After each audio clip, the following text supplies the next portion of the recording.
En quête du trésor de la foi. Chapitre 11. Qui est Jésus-Christ, Seyyidna al-Mahdi? Le Saint-Ingile indique qu'Abraham croyait en la venue de Jésus, en ce sens, qu'il attendait ce jour avec impatience. Il avait bien compris que le sang d'un animal ne pouvait racheter son fils de la mort, mais que seule une immolation généreuse en était capable. Quel était celui qu'attendait Abraham? Les ennemis de Jésus, Issa, l'accusèrent à tort de se faire Dieu. Jamais Jésus n'a prétendu faire une telle chose. Un homme ne peut se faire Dieu. Par contre, Jésus déclarait que Dieu avait daigné se révéler lui-même par l'entremise d'un homme. Le mouvement n'allait pas de la terre vers les cieux, mais des cieux vers la terre. Comment pourrions-nous critiquer cette révélation, remplie d'amour de Dieu lui-même, procédant des cieux? Ne serait-ce pas un blasphème? Un jour, Jésus interrogea les Juifs. Que pensez-vous du Christ? De qui est-il fils? Il nous interpelle à notre tour. Mentait-il ou disait-il la vérité? La question est capitale, et exige une réponse. En effet, nous ne pourrons résoudre nos problèmes que lorsque nous aurons répondu correctement à cette question. Jésus reviendra, et nous le verrons tous. En ce jour, notre condition dépendra de la réponse que nous donnons en cet instant à cette question honnête. Le Saint-Coran enseigne que Jésus reviendra en puissance et en gloire. Pourquoi Allah l'enverra-t-il ici-bas une seconde fois? Ne serait-il pas plus raisonnable et plus juste qu'il choisisse d'envoyer une nouvelle fois le prophète de l'islam? Non. Nous découvrons que Jésus sera celui qui sera envoyé une seconde fois. Pour quelle raison cet honneur très spécial lui revient-il? Considérons les aspects uniques de sa nature, de son caractère et de sa vie. La naissance de Jésus différa de celle de tout autre être humain. Il n'avait pas de père terrestre. Nous lisons dans le Saint-Coran que Jésus naquit d'une vierge. Ô Marie, voilà qu'Allah t'annonce une parole de sa part. Son nom sera Al-Mahdi, Issa, fils de Marie. Elle dit: Seigneur, comment aurais-je un enfant, alors qu'aucun homme ne m'a touché? C'est ainsi, dit-il. Allah crée ce qu'il veut. Quand il décide d'une chose, il lui dit seulement: Sois, et elle est aussitôt. Jésus naquit par la puissance de Dieu, comme l'avait annoncé le prophète Ésaïe, 700 années plus tôt. C'est pourquoi le Seigneur lui-même vous donnera un signe. Voici, la Vierge sera enceinte. Elle enfantera un fils, et lui donnera le nom d'Emmanuel. Le mot hébreu traduit par vierge peut signifier autre chose, mais l'apôtre Matthieu utilisa également ce terme. Les érudits, qui traduisirent Ésaïe en grec plus d'un siècle avant la venue de Christ, employèrent le mot parthenos, qui signifie vierge. Dans le Coran, Jésus est présenté sous le nom de Issa ibn Maryam, Jésus, le fils de Marie. Abdullah al-Bédaoui, le commentateur classique du Coran, reconnaît l'usage sémite par lequel un homme était appelé le fils de sa mère lorsque son père était inconnu. Il admet également que pour l'islam, Jésus est considéré comme le fils de la Vierge Marie, conçu par la parole créatrice de Dieu. Le nom Emmanuel signifie Allah avec nous. L'Injil raconte comment s'accomplit la prophétie d'Ésaïe. Voici comment arriva la naissance de Jésus-Christ. Marie, sa mère, était fiancée à Joseph. Avant leur union, elle se trouva enceinte par l'action du Saint-Esprit. Voici qu'un ange du Seigneur lui apparut en songe, et dit: Joseph, fils de David, ne crains pas de prendre avec toi, Marie, ta femme, car l'enfant qu'elle a conçu, vient du Saint-Esprit, elle enfantera un fils, et tu lui donneras le nom de Jésus, car c'est lui qui sauvera son peuple de ses péchés. Tout cela arriva, afin que s'accomplisse ce que le Seigneur avait déclaré par le prophète. Voici que la Vierge sera enceinte, elle enfantera un fils, et on lui donnera le nom d'Emmanuel, ce qui se traduit: Dieu avec nous. À son réveil, Joseph fit ce que l'ange du Seigneur lui avait ordonné, et il prit sa femme chez lui. Mais il ne la connut pas jusqu'à ce qu'elle eût enfanté un fils, auquel il donna le nom de Jésus. Nous sommes tous nés du sang, de la volonté de l'homme, mais Jésus était différent. Il est appelé Al-Manzul, celui qui est descendu. Comment cela est-il possible? Les premiers mots de la Sainte Bible disent: Au commencement Dieu créa le ciel et la terre. L'Esprit de Dieu planait au-dessus des eaux. Dieu dit: Que la lumière soit. Et la lumière fut.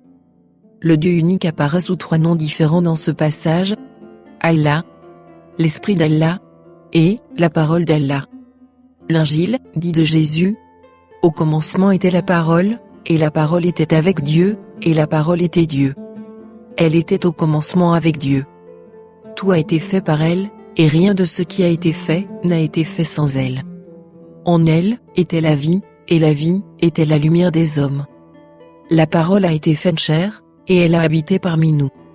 Le Saint-Coran rapporte les paroles de l'ange à Marie. Ô Marie, voilà qu'Allah t'annonce une parole de sa part. Son nom sera Al-Masih, Issa, fils de Marie, illustre ici-bas comme dans l'au-delà, et l'un des rapprochés d'Allah. Il sera du nombre des gens de bien. Cette expression, une parole de sa part, Kalima Allah, est une claire description de Jésus. Plus loin, nous lisons dans la sourate Marie: tel est Issa, Jésus, fils de Marie. Parole de vérité, dont il doute. La parole d'un homme indique qui il est, et il nous est impossible de savoir ce qu'est un homme, jusqu'à ce qu'il ait prononcé cette parole. Car si elle demeure cachée dans son esprit, l'homme nous demeure également caché, même si nous voyons son apparence extérieure. Si l'homme est ouvert, aimant et honnête, il prononcera cette parole, de sorte que nous puissions réellement le connaître.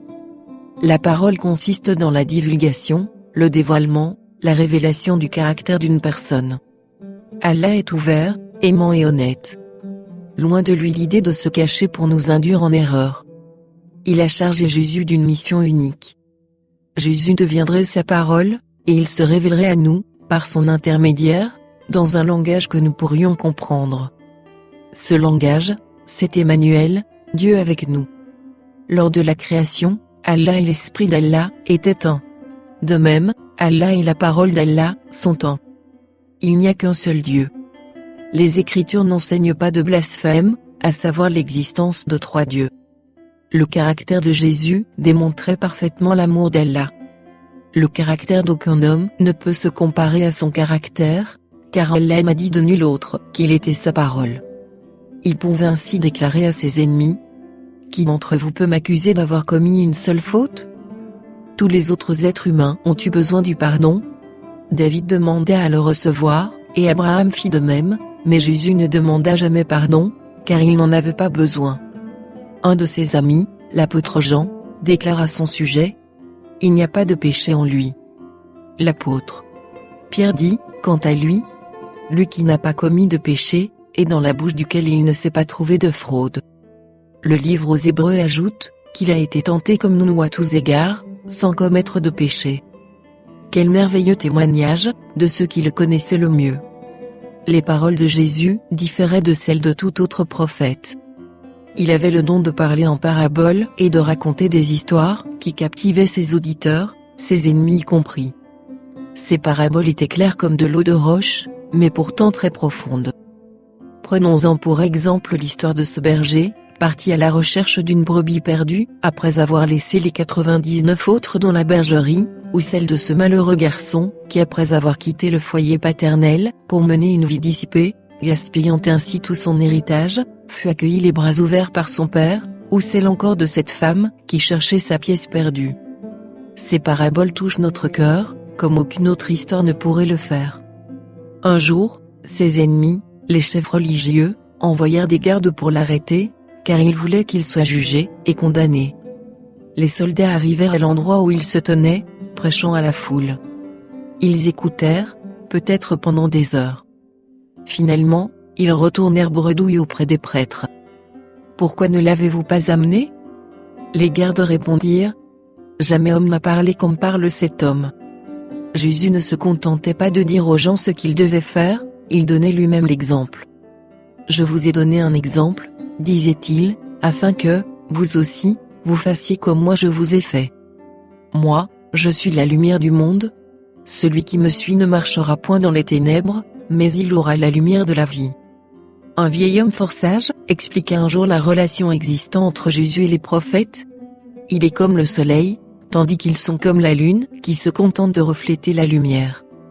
Le clair de lune est une chose merveilleuse et nous en sommes reconnaissants lorsqu'elle illumine les ténèbres de la nuit. Mais lorsque le soleil se lève, personne ne fait plus cas de la lune. Le prophète Malachie appelle Jésus le soleil de justice. Sa lumière ne décline jamais comme celle de la lune, et il illumine le cœur de tous les hommes comme le fait le soleil. Même le plus pauvre peut jouir du soleil. Un jour que je me trouvais à Zurich en Suisse et que je cherchais le camping municipal, j'ai demandé à un Suisse de m'en indiquer le chemin. Non, répondit-il, il serait préférable que je vous y conduise. Et très gentiment, il m'a fait traverser cette grande ville, puis monter et descendre des collines, par d'innombrables petites routes, où je me serais certainement perdu, bien avant d'être arrivé à destination. Jésus n'est pas comme une carte routière nous disant où aller. Il dit « Je suis le chemin ». Les noms et titres de Jésus sont uniques. Il est appelé notre avocat, l'ange, l'archange, le germe, l'époux, l'étoile du matin, la porte, Emmanuel, le fidèle et véritable, le saint, je suis, le juste, le roi des rois, l'agneau de Dieu, la lumière du monde, le lion de la tribu de Juda, le messager de l'alliance, Michael, qui est comme Dieu, le prince de la vie, le prince de la paix, le rocher, le serviteur, le sauveur, le bon berger, le fils de David, l'eau de vie. La liste pourrait s'allonger encore. De lui, Allah disait « Celui-ci est mon fils élu. Écoutez-le. » Que voulait-il dire par ces paroles? Que Jésus était unique entre tous, tout comme un fils est différent de tout autre jeune homme. Il n'était pas question ici de polythéisme, ou de la possibilité que Dieu ait conçu un enfant en ayant des relations sexuelles avec une femme. La Bible n'enseigne rien de cela. Un fils est l'image ou la ressemblance de son père. Cette relation est illustrée par ces paroles de Jésus à ses disciples. « Celui qui m'a vu, a vu le Père ». Allah parlait par Jésus. Ce Fils est le rayonnement de sa gloire, et l'expression de son être. Par conséquent, Jésus est supérieur aux prophètes. Ceux-ci sont connus par leurs titres respectifs. Abraham est l'ami de Dieu, Khalil Allah, Moïse est le porte-parole de Dieu, Kalim Allah, mais dans le Saint-Coran, Jésus est appelé l'Esprit de Dieu, Ruh Allah. Sa puissance est unique. Ce qu'il faisait était identique à ce que fait Dieu. Qui peut ressusciter les morts, sinon Dieu? Jésus ressuscita le fils de la veuve de Naïn, de même que Lazare, mort depuis 4 jours. Qui peut purifier les lépreux, sinon Dieu? Jésus les purifia. Il ouvrit également les yeux des aveugles. Personne ne fut renvoyé par Jésus sous prétexte qu'il était incurable. Il existe une différence entre la manière employée par les anciens prophètes pour guérir les malades et celle que Jésus employait. Il guérissait au nom d'Allah. Le Seigneur Jésus-Christ guérissait en son propre nom. À une occasion, les Juifs qui, pour ne pas changer, s'opposaient à Jésus, dirent « Comment celui-là parle-t-il ainsi? Il blasphème. Qui peut pardonner les péchés, si ce n'est Dieu seul ?» Jésus connut aussitôt par son esprit leur raisonnement intérieur, et leur dit « Pourquoi faites-vous de tels raisonnements dans vos cœurs? Qu'est-ce qui est plus facile, de dire aux paralytiques « Tes péchés sont pardonnés », ou de dire « Lève-toi, prends ton lit, et marche ». Or, afin que vous sachiez que le Fils de l'homme a sur la terre le pouvoir de pardonner les péchés, je te l'ordonne, dit-il au paralytique, lève-toi, prends ton lit, et va dans ta maison.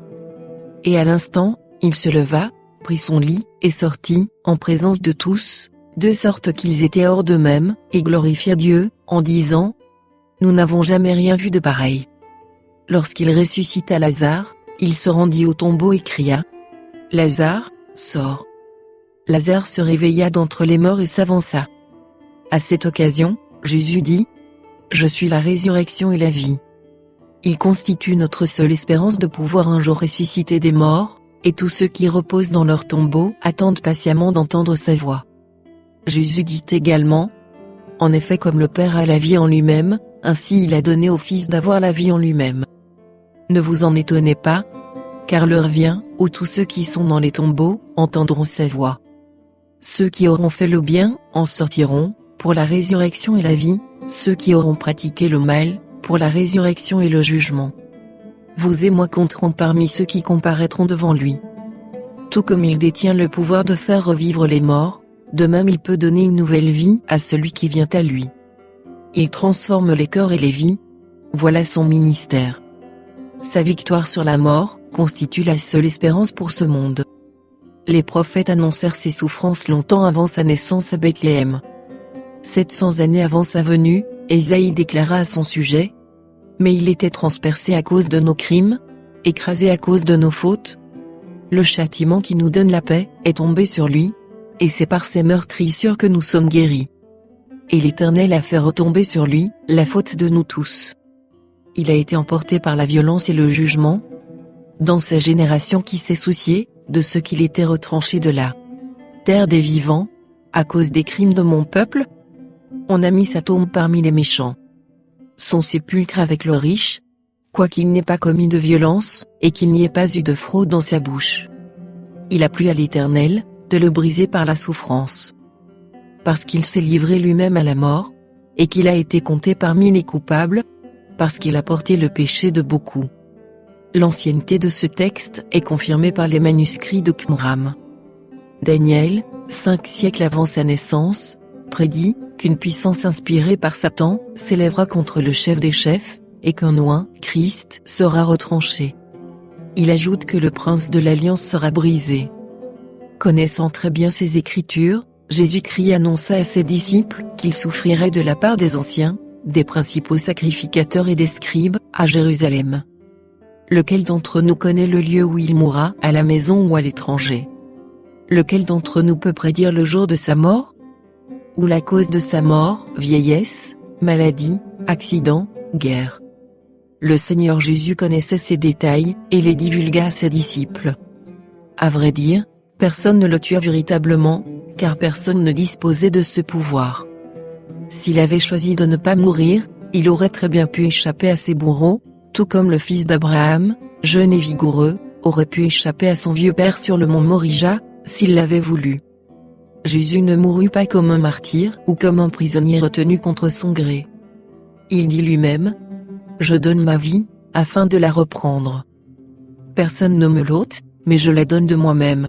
J'ai le pouvoir de la donner, et j'ai le pouvoir de la reprendre. » N'ayant jamais péché, il ne méritait pas la mort.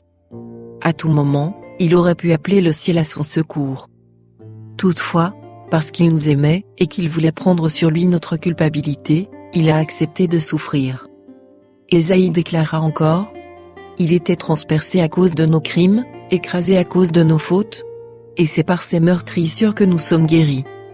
Et l'Éternel a fait retomber sur lui la faute de nous tous. » À la différence de tout autre homme, il avait le pouvoir de reprendre sa vie, ce qu'il fit le 3e jour. Cela avait été également prédit par les saints prophètes. David, écrivit à son sujet : « Car tu ne livreras pas mon âme au séjour des morts, le tombeau, tu ne permettras pas que ton bien-aimé voie la corruption. Tu me feras connaître le sentier de la vie. » Allah lui montra ce sentier de la vie, le matin de la résurrection. Citant ces paroles de David, l'apôtre Pierre les appliqua à la résurrection de Jésus, car, souligna-t-il, elle ne pouvait concerner David, puisque sa tombe existait encore parmi eux. Les Romains et les Juifs prirent les dispositions nécessaires pour sceller le tombeau de Jésus et l'empêcher de réapparaître. Ils avaient constaté sa mort avant que les disciples ne l'ensevelissent. En effet, lorsque le soldat romain avait percé son côté avec une lance, il en était sorti de l'eau et du sang, prouvant qu'il était mort d'un cœur brisé. Ce qui avait également été annoncé par le prophète Zacharie. Pendant 40 jours, le ressuscité demeura avec ses disciples fort étonnés, et il fut vu par 500 d'entre eux. Ils mangèrent et parlèrent avec lui. Ses disciples eurent ainsi amplement le temps de le voir et de l'examiner, y compris les cicatrices de ses mains, de ses pieds et de son côté. Ensuite, il fut élevé pendant qu'ils le regardaient, et une nuée le déroba à leurs yeux. C'est pourquoi Allah l'a souverainement élevé et lui a donné le nom qui est au-dessus de tout nom, afin qu'au nom de Jésus, tout genou fléchisse dans les cieux, sur la terre et sous la terre, et que toute langue confesse que Jésus-Christ est Seigneur. Allah accorda la place la plus élevée à celui qui avait donné sa vie, pour nous racheter, en tant qu'immolation généreuse. Jésus est devenu notre céleste souverain sacrificateur. De même que sa croix accomplissait l'antitype symbolique du bélier, offert à la place du fils d'Abraham, de même accomplit-il, par son ministère céleste, le rôle antitypique de l'ancien grand prêtre. Cette position des plus élevés que lui a accordé Allah consiste dans un ministère perpétuel. Dans le livre aux Hébreux, il est écrit: Nous avons un grand souverain sacrificateur qui a traversé les cieux, Jésus. Et, un peu plus loin, nous n'avons pas un souverain sacrificateur qui ne puisse compatir à nos faiblesses. Au contraire, il a été tenté comme nous en toutes choses, sans commettre de péché.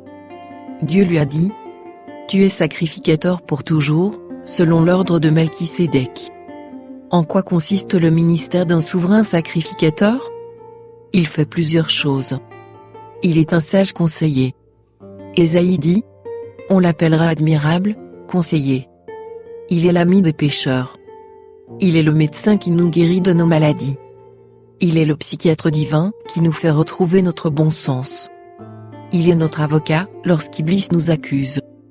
Il est notre intercesseur au moment du jugement, et même maintenant lorsque nous sommes accusés, car il peut sauver parfaitement ceux qui s'approchent de Dieu par lui, étant toujours vivant pour intercéder en leur faveur. Il nous convenait, en effet, d'avoir un souverain sacrificateur comme lui. Il est aussi un frère, une joie pour tous ceux qui savent ce que cela signifie, que d'avoir un frère fidèle et aimant en cas de besoin.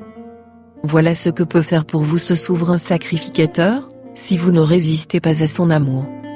Il est toujours vivant, fidèle à son poste 24 heures sur 24, 7 jours par semaine, 52 semaines par année. Sa mission est de préparer les hommes pour son prochain retour. Son retour est l'espérance du monde. Il annonça: Je vais vous préparer une place. Et, lorsque je m'en serai allé, et que je vous aurai préparé une place, je reviendrai, et je vous prendrai avec moi, afin que là où je suis, vous y soyez aussi. 2 anges répétèrent sa promesse à ses disciples affligés. Pourquoi vous arrêtez-vous à regarder au ciel? Ce Jésus, qui a été enlevé au ciel du milieu de vous, reviendra de la même manière que vous l'avez vu, allant au ciel. Il est écrit dans l'Apocalypse: Voici, il vient avec les nuées. Et tout œil le verra, même ceux qui l'ont percé, et toutes les tribus de la terre se lamenteront à cause de lui. Oui. Amen. Le hadith de Al-Bukhari en témoigne aussi. Le prophète a dit: Au nom de Dieu qui garde mon âme, en vérité, Jésus, le fils de Marie, viendra bientôt comme juste juge. Le Coran déclare: Qu'attendent-ils, sinon qu'Allah leur vienne à l'ombre des nuées, de même que les anges, et que leur sort soit réglé? Et c'est à Allah que toute chose est ramenée. Enfin, les invitations et les exigences de Jésus sont uniques. Toute personne peut vérifier pour elle-même la vérité de cette promesse. Venez à moi, vous tous qui êtes fatigués et chargés, et je vous donnerai du repos. Vous trouverez du repos pour vos âmes. Car mon joug est doux, et mon fardeau, léger. Il exige absolument tout de nous, ayant le droit de le faire, parce qu'il a déjà tout donné, en se sacrifiant pour nous. Si quelqu'un veut venir après moi, qu'il renonce à lui-même, qu'il se charge de sa croix et qu'il me suive. Quiconque en effet voudra sauver sa vie, la perdra, mais quiconque perdra sa vie, à cause de moi, la trouvera. Car le Fils de l'homme va venir dans la gloire de son Père avec ses anges, et alors il rendra à chacun selon sa manière d'agir. Jésus est-il un personnage historique, ou un simple mythe inventé par quelques visionnaires rêveurs? Les récits de sa vie, rapportés dans l'Injil, abondent en faits historiques, géographiques, linguistiques, et culturels précis. Des fragments de documents, écrits quelques années seulement après la mort de l'un des apôtres de Jésus, fournissent des preuves très anciennes de la véracité des récits exposés dans le Saint-Injil. La vérité est plus étrange que la fiction. Personne, aujourd'hui ou hier, n'aurait pu inventer de toutes pièces un personnage démontrant à un tel point l'amour de Dieu. Un amour prêt à se sacrifier sur la croix. L'amour révélé dans les récits de l'Injil n'est pas de ce monde. Il surpasse l'imagination humaine. Sa source ne peut qu'être surnaturelle, satanique ou céleste. Puisqu'il est impossible que Satan ait pu inventer un amour aussi pur et altruiste que celui démontré par Jésus, sa source doit donc être céleste. Les prêtres juifs, les pharisiens, les docteurs de la loi, furent les premiers à rejeter Jésus comme leur Messie. Pourtant, les prophéties de l'Ancien Testament trouvent leur plein accomplissement en lui. La lumière prophétique des temps anciens jette ses rayons sur Jésus, le Messie tant attendu, celui que d'innombrables sacrifices sanglants ainsi que les prophètes annonçaient depuis des milliers d'années. Lorsqu'on les compare aux données légales et historiques de l'époque, les récits de la résurrection de Jésus et du comportement des disciples démontrent que sa mort et sa résurrection sont des événements historiques crédibles. Il est impossible que les 11 disciples de Jésus ainsi que des centaines de témoins aient pu former une conspiration pour convaincre le monde d'une résurrection mythique, et qu'aucun d'entre eux n'ait ensuite avoué sous la torture avoir pris part à cette conspiration. La célèbre affaire du Watergate des années 70 concernait environ 10 hommes qui avaient juré de demeurer loyaux à un personnage central. Pourtant, la peur du scandale ou de la prison, et le désir de sauver leur réputation, les poussèrent tous à dire la vérité. Si la résurrection des morts de Jésus était pur mensonge, ces 11 apôtres auraient fini par s'écrouler et par avouer que cette affaire était fabriquée de toutes pièces. Seule la vérité a pu amener les apôtres, ainsi que Paul, à maintenir jusqu'à leur dernier souffle, que Jésus était véritablement ressuscité des morts. À la vue d'un immense arbre au milieu d'un désert, nous savons tout de suite qu'il a été planté à cet endroit, et qu'un cours d'eau souterrain alimente ses racines. Les enseignements de Jésus, acceptés par les millions de premiers croyants, bouleversèrent le monde romain. Persécutés, proscrits, martyrisés, ces premiers disciples de Jésus ont accepté hardiment de mourir pour lui, ne voulant pas renier leur foi. S'il n'avait été qu'un personnage mythique, qui aurait eu la force de subir une persécution diabolique, et même d'endurer la torture et la mort, pour lui demeurer fidèle? Et qu'en est-il des millions de vies transformées, par les enseignements de Jésus? Alors que la Sainte Bible pénétrait des tribus primitives, leur village passait des ténèbres du paganisme à la lumière de l'amour de Jésus. Des alcooliques, des drogués, des prostituées, des criminels ont été convertis. Un cours d'eau, souterrain, nourrit certainement toutes ces racines. L'exemple et l'enseignement de Jésus ont-ils un impact sur la vie quotidienne des hommes? Puisqu'il ne s'est jamais marié, peut-il être un exemple pour ceux qui fondent des familles? Il refusa de prendre l'épée, pour se défendre lui-même, ou défendre ses disciples. Qu'en est-il pour nous aujourd'hui? Il nous conseilla de ne pas résister aux méchants. Si quelqu'un te frappe sur la joue droite, présente-lui aussi l'autre. Est-ce raisonnable? En tant qu'envoyé de Dieu, supérieur aux prophètes, Jésus sait quels conseils donner aux maris et aux épouses. Pendant sa vie terrestre, il a été tenté comme nous en toutes choses, sans commettre de péché. Il est Emmanuel, Dieu avec nous. Ses enseignements sont le gage de mariages heureux. Il enseigna que la véritable puissance ne s'appuie pas sur l'épée, car tous ceux qui prendront l'épée périront par l'épée. La véritable puissance repose sur l'amour. Est-ce là une vérité pratique et bénéfique? L'histoire a fait maintes fois la démonstration de l'incapacité des guerres à résoudre les problèmes. Dieu a parlé aux hommes par la bouche de Jésus. Que récoltent les personnes ou les nations qui rejettent son enseignement? Le malheur. L'ordre que Jésus a donné de ne pas résister aux méchants est très raisonnable lorsqu'on le place dans son contexte. C'est avec cette parole qu'il démontre son droit à endosser le titre sublime de prince de la paix. Combien de millions, de milliards, dis-je, du maigre argent des pauvres est gaspillé en poursuites vaines, en attaques, contre-attaques, et disputes interminables. La toute simple règle d'or, enseignée par Jésus, pourrait résoudre la plupart des problèmes. Que dit-elle? Tout ce que vous voulez que les hommes fassent pour vous, faites-le de même pour eux, car c'est la loi et les prophètes. Sous cet éclairage, il est évident que Jésus est le légitime souverain du monde, car il enseignait une justice pure, sensée et pratique. Le monde incroyant n'a jamais vraiment éprouvé ces enseignements, et nous devrons attendre pour leur ultime démonstration, de nouveaux cieux et une nouvelle terre, où la justice habitera. Dans l'intervalle, le croyant qui le suit, connaîtra la paix, même dans un monde à la dérive, car le divin principe de l'amour ne périt jamais. Il vous appelle aujourd'hui, comme ses premiers disciples avant vous, à tout lui donner. Lorsqu'il entendit cette invitation, Matthieu, laissant tout, se leva, et le suivit. Il ne faut pas négliger le fait que Matthieu était un riche homme d'affaires. Pierre, André, Jean, et d'autres encore, étaient des pêcheurs qui ont laissé derrière eux une prise phénoménale pour le suivre. Et quelle n'était pas son autorité. Partout dans le monde, des gens répondent encore à son appel. Pourquoi? À cause de son amour, de son autorité, de sa puissance salvatrice, de son influence sur le cœur des hommes. Il s'abaissa lui-même, devenant le plus humble des hommes. Et sachez-le, il a promis de ne jamais refuser ceux qui viendront à lui. Je ne mettrai pas dehors celui qui vient à moi. Vous comptez aussi parmi ceux-là.